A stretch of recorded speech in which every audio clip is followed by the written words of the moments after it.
Hi guys, this is Dr. YouTube here. I thought I'd bring you a video on how to hide your money if you're $1 billion company and get away with it legally.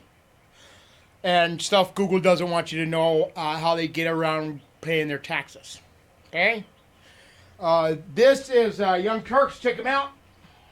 Listen to this for a minute. Capitalist Tom Perkins, who's a billionaire, say that the rich are the new Jews and progressives are the new Nazis, and that this discrimination against the top 1% is so unjustified, and they're the poor victims. Now, I want to show you an example here of how the rich, and in this case, multinational corporations, actually rig the rules in their favor. So quite the opposite. It's not that they're the poor victims. They're the ones that are making sure that they don't pay taxes, and that they set up an unjust system, which invariably, of course, based on this, leads to income inequality and many other problems because we don't have a tax base. So, in this case, we're going to highlight a couple of tax havens that corporations use. They're called the Dutch Sandwich, which amazingly is not a sexual act, the Double Irish, and the Dirty Sanchez. All right, fine. The Dirty Sanchez is not one of the tax loopholes, but it is kind of what they're doing to us. So, some of the companies, and there's a long list of companies that take advantage of these, but just some of them are in the tech world: Apple, Google, Amazon, Adobe, Microsoft, and the list goes on. Now, some of those companies we like a lot because they've supported us in the SOPA and PIPA fights, where they protected internet freedom. And look, we make most of our money through Google.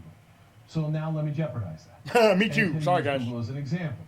Ars Technica had a terrific article about this. They quoted Bloomberg News as well. And they used them, again, as one of many examples. They're not the only ones doing this, but it gives you a good sense of what happens. For example, in 2009, you know what the tax rate that Google paid was? 2.4. Now, these are the same corporations that complained very loudly that Obama's killing, right? That was during the Obama years, by the way. And look, again, across the board, not necessarily Google with those complaints, but all the multinational groups, oh my God, they're not business friendly. We're paying too much taxes. Now I ask you, did you pay 2.4%? I paid a hell of a lot more. My guess is you paid a lot more. If all you did was pay your sales tax, you paid a hell of a lot more than 2.4% of your income. No, you see, the rules are rigged in their favor, not against them, okay? Google, again, to use them as an example, in 2012, moved $11.91 billion through Bermuda alone. Yeah. Now, is it because they're doing all that business in Bermuda? No, they're doing almost no business in Bermuda. It's because it's a tax haven, it's a loophole. So now Ars Technica explains how these loopholes work. I'm going to show you what they said, and then I'm going to interpret it for you, okay? So they go on to explain. Here's how the Double Irish works. A company sells or licenses foreign rights to an intellectual property developed in the United States to a subsidiary in a country with a lower tax rates.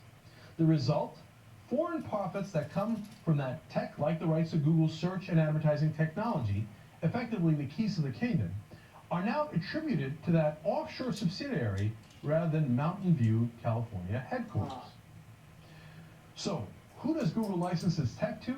A fun little company called Google Ireland Holdings, headquartered in Bermuda. Bermuda, of course, has zero corporate income tax. So as a Bermuda company, Google Ireland Holdings pays none. So, you understand how that works?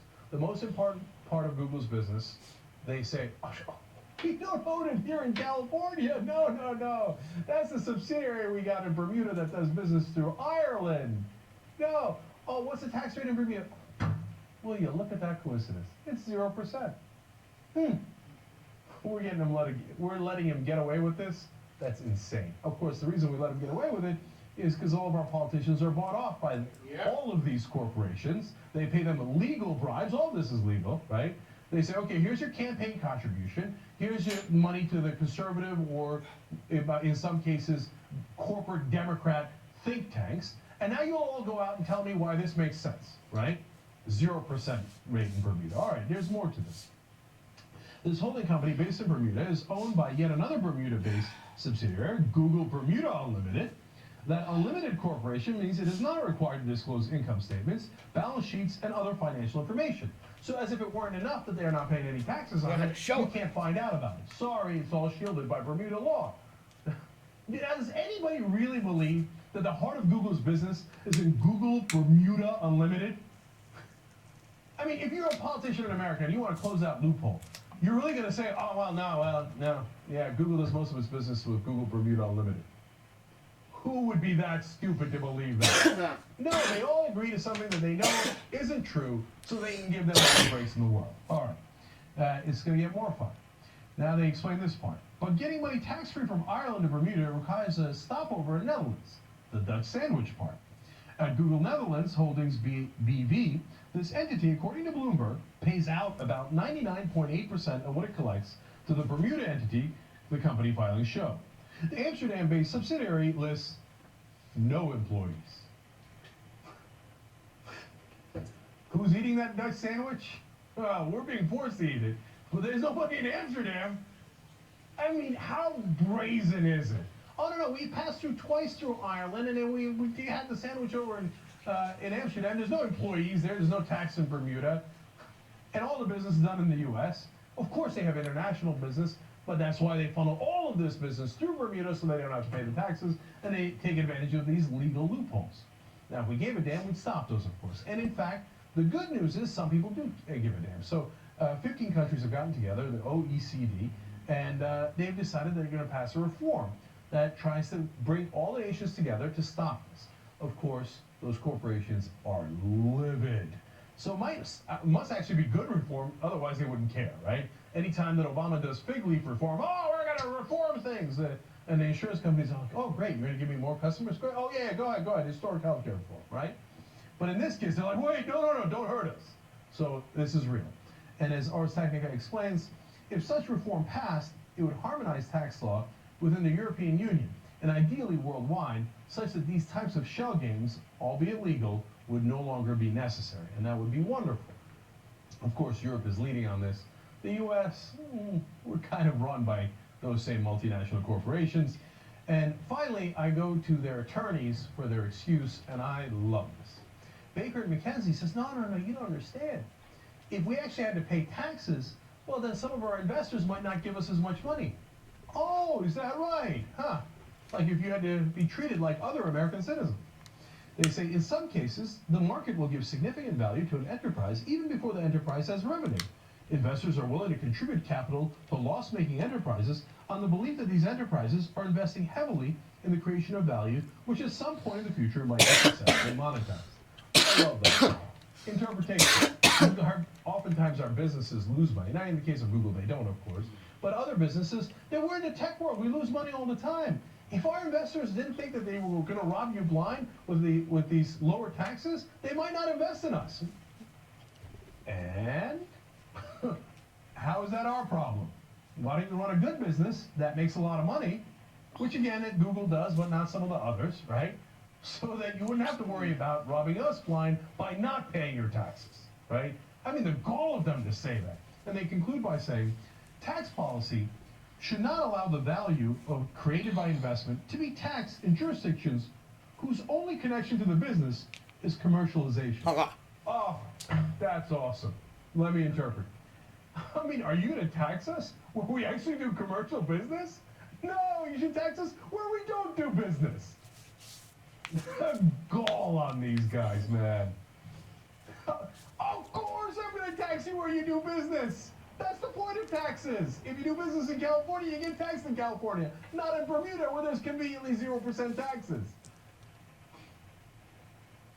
See, this is how the rules are rigged. This is how we get income inequality. This is how we get injustice. And our politicians are perfectly aware of this. Amen. We're cutting it short here, guys. But our guys here at home, they know all about you understand why I'm pissed off? So, look, I don't blame the Googles of the world that much. You set up a system.